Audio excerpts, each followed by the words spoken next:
Alright, y'all know what it is. You see it. We here once again. We're currently at the Cradle of Mankind. The Cradle of Mankind is supposed to be where literally humanity originated. We're about to walk in the caves right now. So hopefully we'll get some shots. The light's gonna be low. But let's see how it turns out. Let's get it. What's going on? My name is Brandon Campbell. I'm from Las Vegas, Nevada, but based out of New York City. And over the next year, I'm going on a journey to explore culture, traveling through at least 12 different cities in 10 different countries, living like a local, and finding what's truly authentic in each country. So let's explore these places together for the very first time, meeting new people, having real conversations, and having new experiences. Now, I'm no expert, and I've never done this before, but the goal is to bridge the gap between American society and the rest of the globe, emphasizing we can all be global citizens. I believe the best in humanity is realized when we learn from and embrace the differences within each other. In the end, it'll make us all a little more open-minded, a little more inspired by the people in the world around us, and with an ever-growing extended family.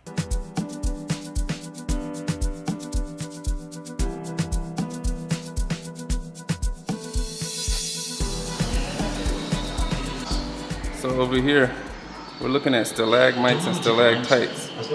This exhibit right here is telling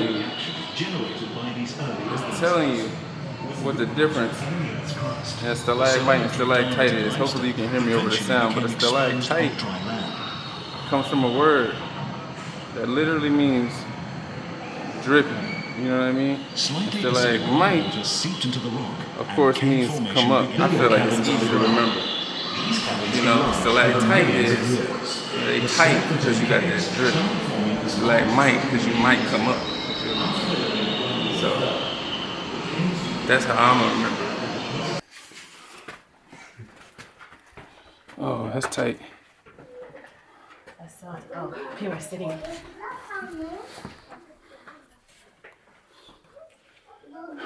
You can go. Yeah, it's tight. I'm gonna have to. Well, actually, let me go after her so I can hand her my bag. You'll be okay. Huh? It looks like a bend away. Fit guy like you. Yeah, I was thinking maybe I needed to hand her bag. Like a sit away.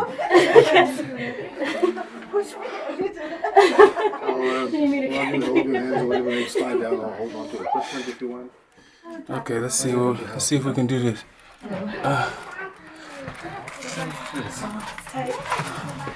Oh. You're having some adventure out there.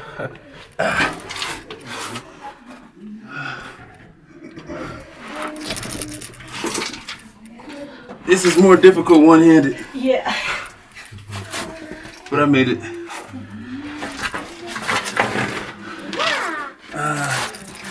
Outside for 1 second. Shit. Oh, I'm gonna get this, huh?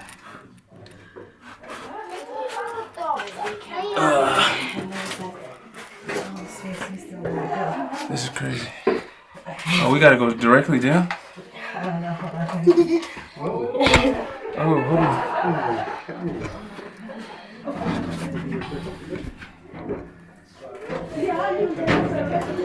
That's crazy.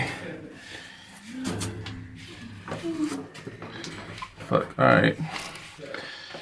This is tougher than the other thing. We should not wear backpacks. Yes, that's true. Keep it all in a fanny pack.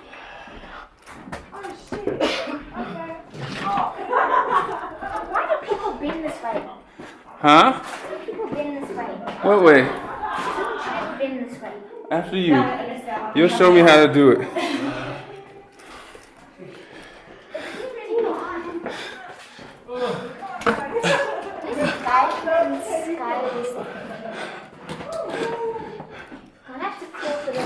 Ah.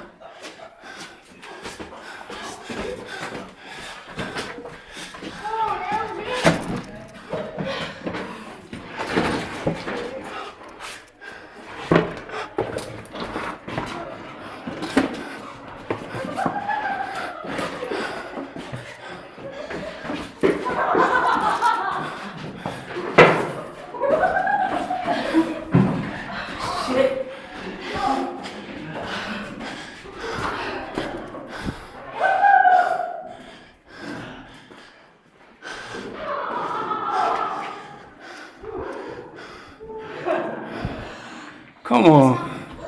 That was crazy. Let me tell you something. This shit ain't no joke.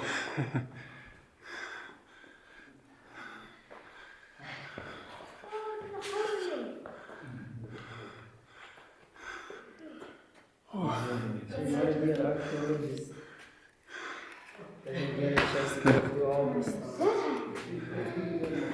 do you have a pom-pom at the top of your camera? What do I have, eh? A pom-pom? The pom-pom is a microphone. Huh? That's not my girl. Yes. You can ask questions, it's okay. The pom-pom itself is a wind protector.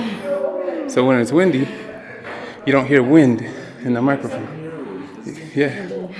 It's to protect against the wind. One more time! Oh shit, let's see. Let's see if they got us crawling through some more shit.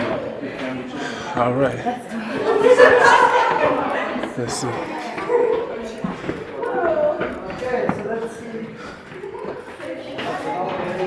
Alright.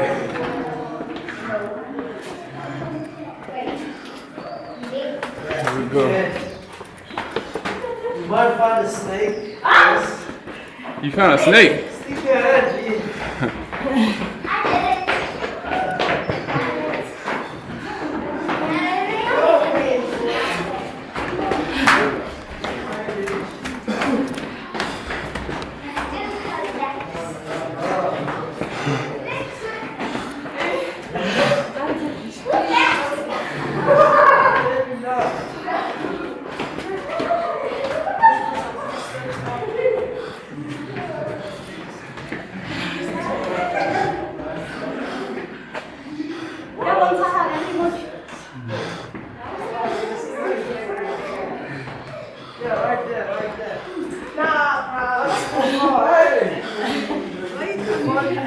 Now it's hot.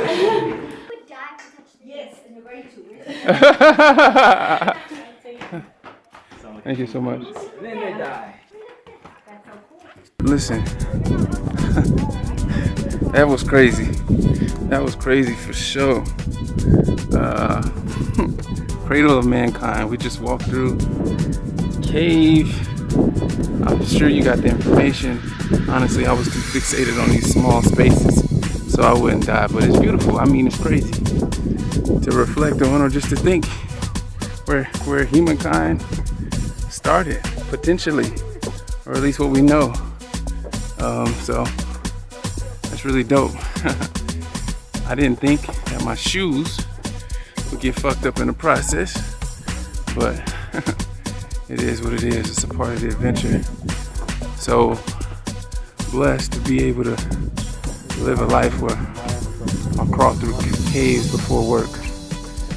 It's now approximately 2 p.m. local time, which means East Coast is 7 a.m. And yeah, we'll walk. We'll get, we're gonna travel from here, try to get to Johannesburg, which is an hour away. Bheki has us staying at another one of his properties, and then work. So 2-hour countdown. We'll try to do all of the above.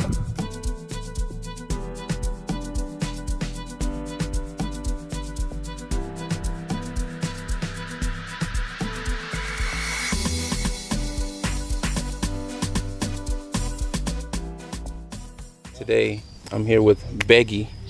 How do you pronounce your last name, Bheki? Dube. Dube. I thought so, but I always wanted to, make sure I get that right. But man, it's a pleasure having you today. It's been since 2017 that we've been connected. We had an opportunity to meet each other. My first trip to the continent, my first trip in Africa ever, I came to Johannesburg, and we were introduced by a mutual friend, Evita Robinson. And as a result, I always will tell his story, and I'll tell it to anyone who'll listen. Like, my first trip to the continent, came down here for a week for my birthday. Bheki took me out for my birthday. So you're forever, stamped in my story. And so, yeah, I'm happy to have you here today. So thank you. No, thank you for being here. Absolutely. In a different setting than the first Absolutely. when we met. So speaking of the setting, tell us about where we are. Yeah. So we're in an area called the Cradle of Humankind, which is a very, very important area just in terms of our human evolution and human history. And it's been also a very less unknown part, really, of our history. The cradle, really, this is where some of the oldest fossils have been found. This is where humans first stood tall. So there's so much ancestral history in this area. And the particular land that we are in is called 58. It's really a project that tries to connect people to themselves, others, and nature. And I've been very fortunate to expand my hospitality and travel business and plug in a farmhouse here that houses people who are just wanting to come retreat. If I can cherry pick a little bit, I remember we were chatting and you said you were giving this gentleman a tour, and I think you were going on a rant about how people are gonna stay in this neighborhood. People are gonna come see this neighborhood. You wanted to get people out. You wanted them to walk the neighborhoods and see and experience the artistic side of or just a more authentic side of Johannesburg. I know, like we were having dinner last night, and I said, which I truly believe, we stand on the shoulders of those that come before us. Yeah. We stand on the shoulders of those that come before us, and I know that's particularly true for you. You talk about your love for your grandmother and how instrumental she was in your upbringing, and it seems as though it manifested like an emotion in that moment for it to be, okay, this is what I'm passionate about. Do you think that's also something that like that individual picked up on? Like, do you think like not only was it like you're planning, your diligence, showing up as an honorable person, but there had to be something about you just exhibiting that tenacity and passion for exposing others to your place. No, completely. I mean, to tap into that story, like I remember taking this investor around, and it wasn't even my duty to. He was meant to be taken by, the entrepreneurs that he's backed on these property developments.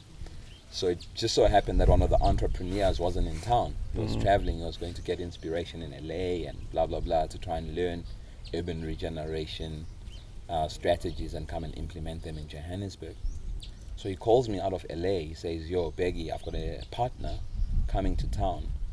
Can you please show him around?" I'm like, "Yeah, for sure, it's a Saturday afternoon."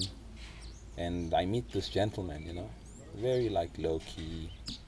And I'm like just going wild about this neighborhood, Maboneng, I'm like, "Yeah, we're buying properties at this amount, and we're now selling them at an X amount. This has shown a case study of how you can really change a neighborhood. Yeah. We want the rest of Africa to be like this."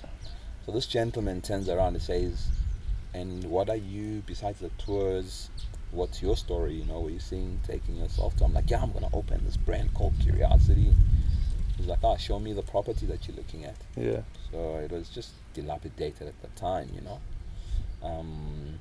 And so you already had identified a property. Yeah. Wow. I'd been searching. I'd identified a few, but this particular property where we ended up opening Curiosity had been identified, and it was such a low-hanging fruit. And so I'm like, "Yeah, this is where I'm going to open Curiosity." He looks at me and he says to me, "You're not going to make enough money.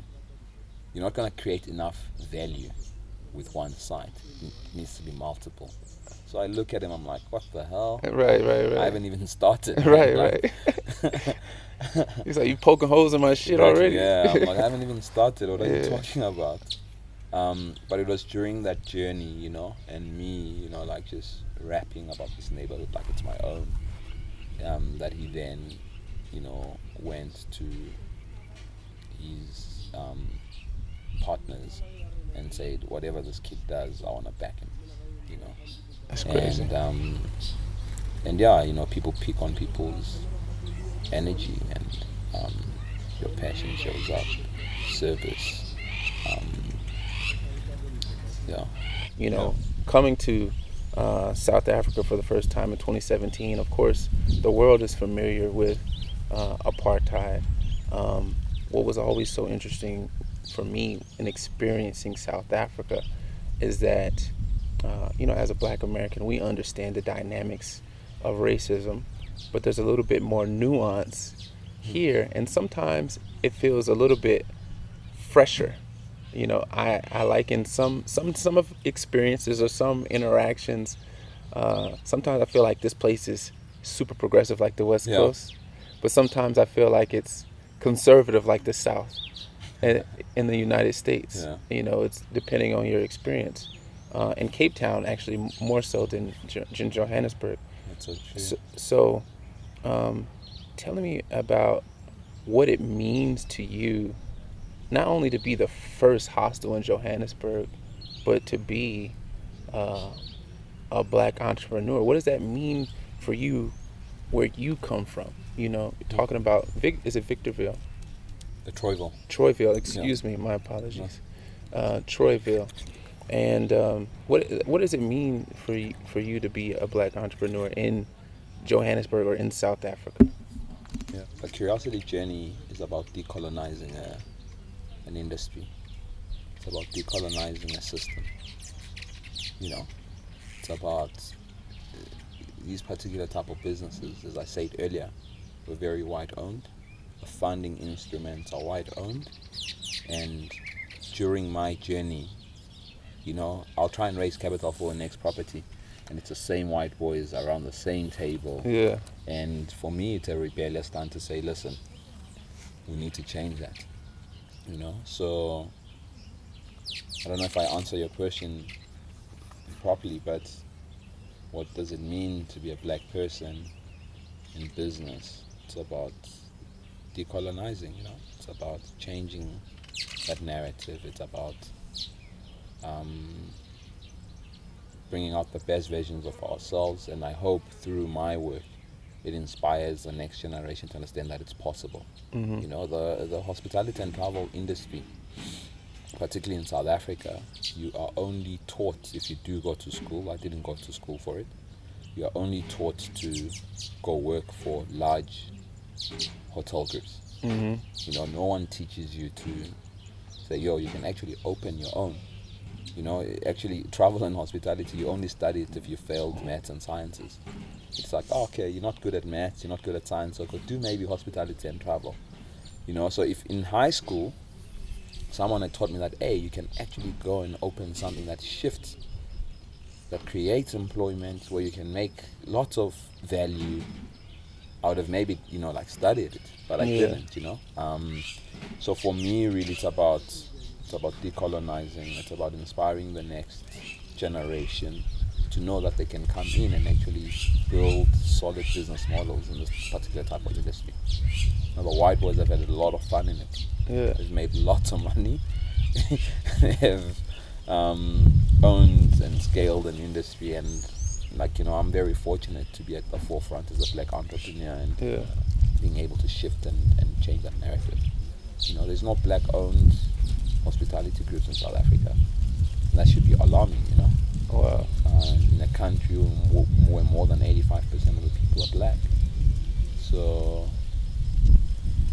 yeah, I'm wanting to shift and change that narrative and inspire, you know, the next generation to know that it's possible. Absolutely. Yeah. So what have been some of the implications of your presence in this space?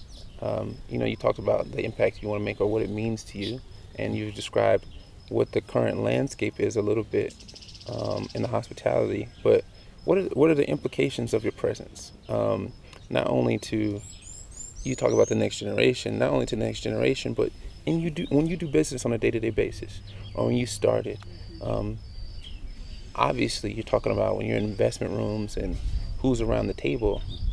What on a daily, what's a practical implication? How is that affecting you emotionally and mentally, but also how are people receiving you when you know? No, completely. I mean, firstly, you know, I'm young, I'm black.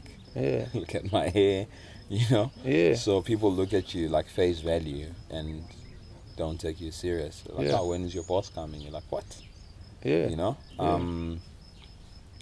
And but also, like, you know, when we go into these tables or into these boardrooms and you're trying to pitch, just the day-to-day, just negotiating your blackness can be a tiring Yo. exercise.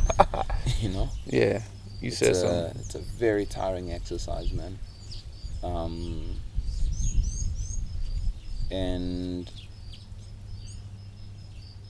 And through just my lessons with Curiosity and how we raise capital and which doors we tap in at, you know, to expand this thing, it's shifted my conscious now to say actually we need black funding instruments to fund our own ideas, you know.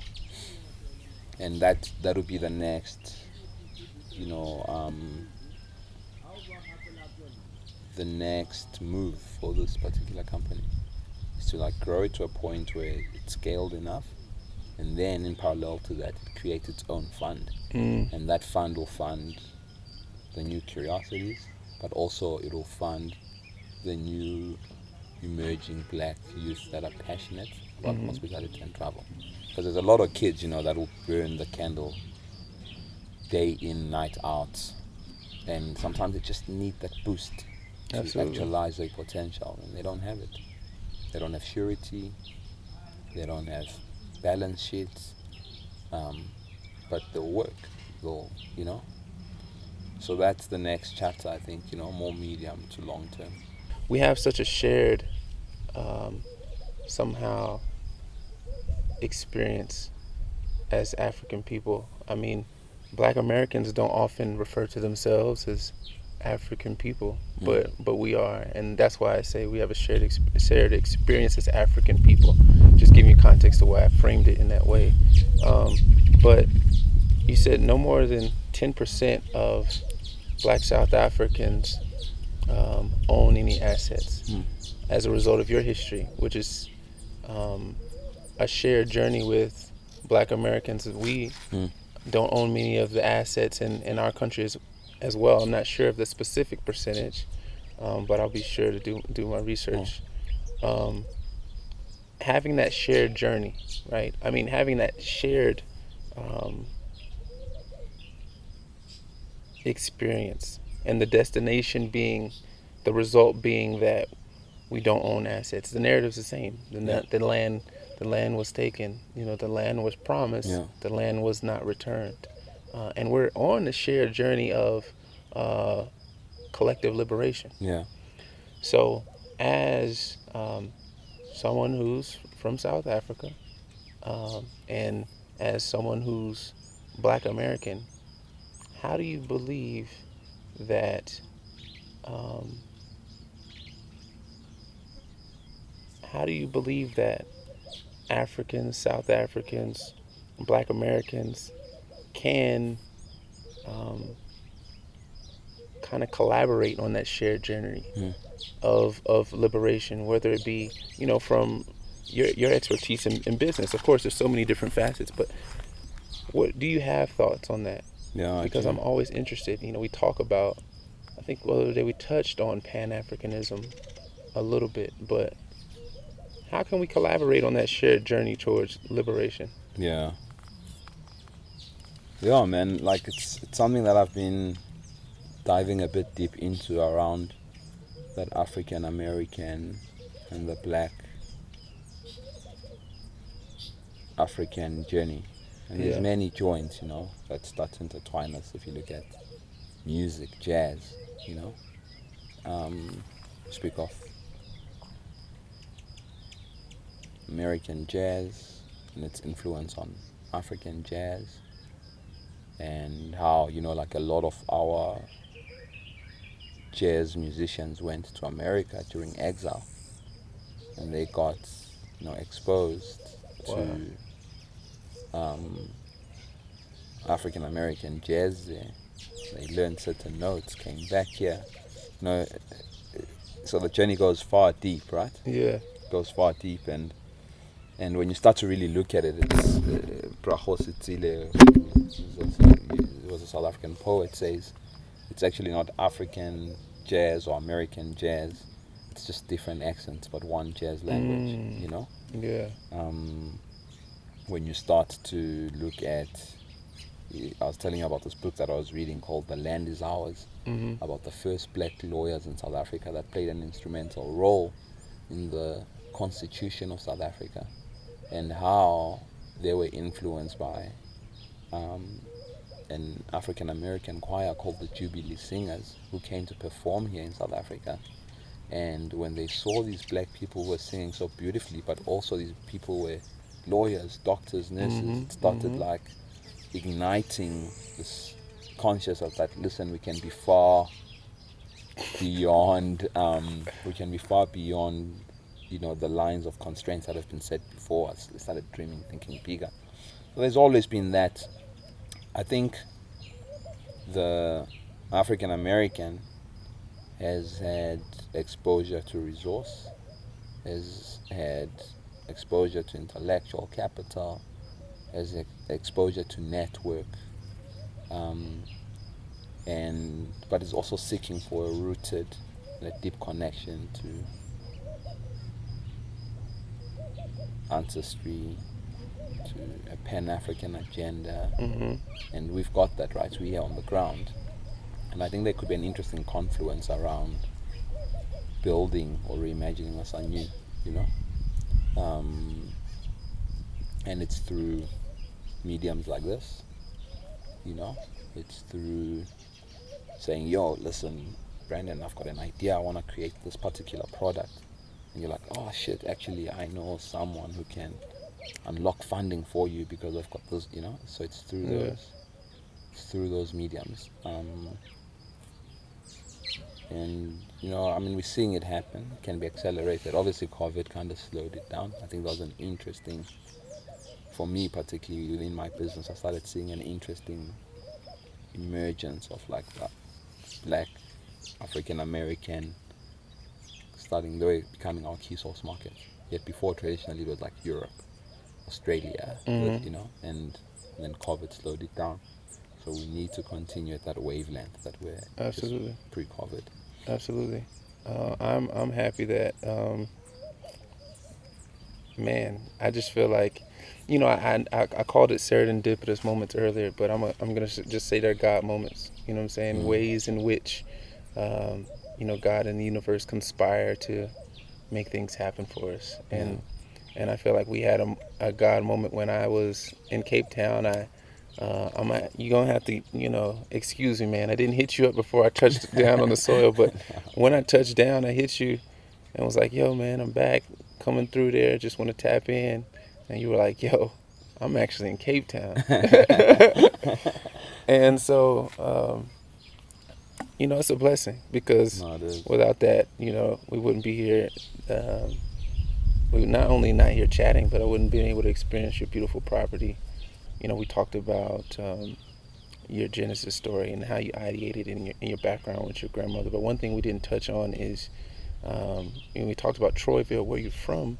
But I think what's important when we're talking about experiences as, you know, the Black African experience versus the Black American experience, us having that desire to be rooted is, of course, a result of our history of, you know, American slavery, transatlantic slave trade, and our history being intentionally ripped from us. So I think what's also incredibly, like, it's like a insatiable desire for a foundation, right? And so I'm always interested in tribal history. You know, so when you talk about, like, you know, where you're home, where you're from in Troyville, but what does that mean? You know what I mean? There's, from my understanding, there's 11 states or provinces here. Provinces, yeah.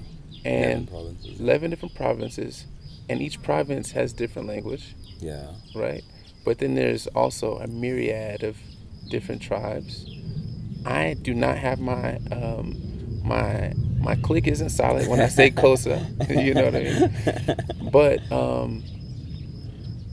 what is your tribal foundation? Like, where? Yeah. So I'm part of the Nguni groups. Ngunis consist of about 4 different languages and multiple tribes. So Zulu, Xhosa, Ndebele, and Swati. Swati coming from Eswatini in Swaziland. And when you start diving deeper into that, part of my mom's family is Swati, Zulu, and then I never grew up with my father's side of the family. They are Zulu in Ndebele. So yeah, we're the Nguni tribe. And yeah, there was in Africa or in Southern Africa, there was interesting migrations that happened over years. The first people were obviously the Sand people. They've got the cliques. They now found more on the border of Namibia and South Africa. And the Bantu people came from North Africa. When they got here, yet the San people were hunters and gatherers. And the hunters and gatherers, the San people, then started hunting livestock that the Bantu people had. Oh, wow. And they obviously started forcing them more towards Namibia, the border of Namibia, South Africa, because they're nomadic people and they could adapt in desert lands, yet the Bantu people really couldn't. So there's so much to that history. And part of my next journey, actually, and Curiosity is going to expand across Africa, but an interesting journey that I'm interested in really, really, really like diving deep into is creating a journey across African kingdoms. So starting here in South Africa in the Mapungubwe Hills, the Great Zimbabwean ruins, navigating all the way to Tanzania, because there's so much of that history that's not told. Absolutely. And yeah, hopefully on the next journey we'll be navigating up. Man, I'm excited about it. I think that's one of the things I'm excited about this year is rooting myself in the different histories of the continent. And so I'm excited about that journey, and I'm excited to see you manifest the journey through the African kingdoms. I think that'll be super dope. So when you say your family has different backgrounds, but what do you consider yourself? Because when I'm interacting with people in the street, they'll say they might have multiple family backgrounds, but they'll identify them like, oh, I'm Zulu, or I'm Xhosa, etc. Like, do you identify? So I identify more as Swati, because that's I grew up speaking Siswati at home. Yeah. And then obviously when you're growing up in Joburg, like the typical Joburger speaks 6 to 8 languages. So what languages do you speak? So Zulu, Swati, Ndebele, Xhosa, Tswana. You speak all of them? Yeah.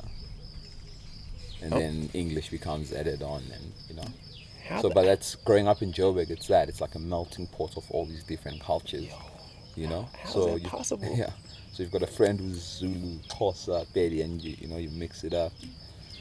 So Joburg is that. That's why, even now, you've got different dialects. You step out of your door in Joburg, and it's created also its own colloquial language, call it Tsotsi style, because of all these different melting pots. When I first came here, and you took me, do you remember we went on a walk, and I think we left Maboneng a little bit, and you took me to a school where there were children, and I remember that experience vividly because no one spoke English there, and that was my first experiencing you speak a different language. I don't know what language you were speaking. Yeah. Is it okay? Yeah. And it was enriching for me. Like, it may seem simple for you, but taking that walk, first experience on the continent, you take me from Maboneng, and we walk and we go, and you introduce me to the teachers or the facilitators of the school or daycare, whatever it was, and then all the little kids coming up and being fascinated to see me, because obviously I'm a foreigner because I can't communicate with them. That was it was beautiful. I love kids as well, but do you remember that? Yeah, that was just a special experience for me.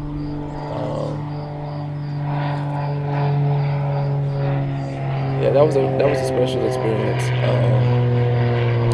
for me. So it's so interesting, man. I think language journey. I'm currently going through a language journey, Oh, and really? it's crazy, right? You speak multiple tribal languages. I don't think I am not sure. I don't want to put it on you and say you don't know, but I'm not sure you or people here appreciate how much of a blessing that is, or how much of a privilege that is. And when I say privilege, not in the negative connotation and how you utilize it, but it's such a privilege, us as not only African Americans but Afro Latinos, and like Afro Portuguese, or even other people on the continent, have to experience life and learns life through a lens of a colonial language. Yeah. Like my first language is English, and my second language that I'm learning, I'm almost there, and it's Spanish. You know what I mean? And it's in an effort for us to continue to connect and survive in a world through a colonial view, in a capitalistic society. We do what we must, right? But that's just the truth. I think it's so dope to just have a foundation of, hey, not only I know where I'm from, you know what I'm saying, I can connect with others. So I say that to say that one of my aspirations for myself before I die, but also for my children, is to, and I don't have children yet, but is for my, I want to learn an African language. Yeah. I'll teach you. And I'd love for my kids, when they're adolescents, to be a part of a foundation of their learning as well. So yeah, man, thank you for this connection today. I think it's been crazy dope. It's been long Thank overdue. No, for sure. Sharing the time. I think my goal is that through conversations and experiences like this, people that resonate with both of us continue to be exposed to the world, man, to help create a more understanding society. Because when I say more empathetic society, it sounds fluffy, right? It sounds superfluous. It sounds like maybe abstract. But as you mentioned in your story, and when you reference, I have 20 Germans coming, or we're talking about the impacts of Omicron and the decisions that people make, it's through exposure that people have a little bit more care in their decision making, or a little bit more interested to figure out the science in this or the science in that, which I think, and which I know has real implications, economic, political, scientific, and creates a better world. So, yeah, man, thanks again. Yeah. No, I think, listen, thank you for sitting down with me. And I hope, through these dialogues, it ignites someone to connect to these stories and come and immerse. Yeah. Absolutely.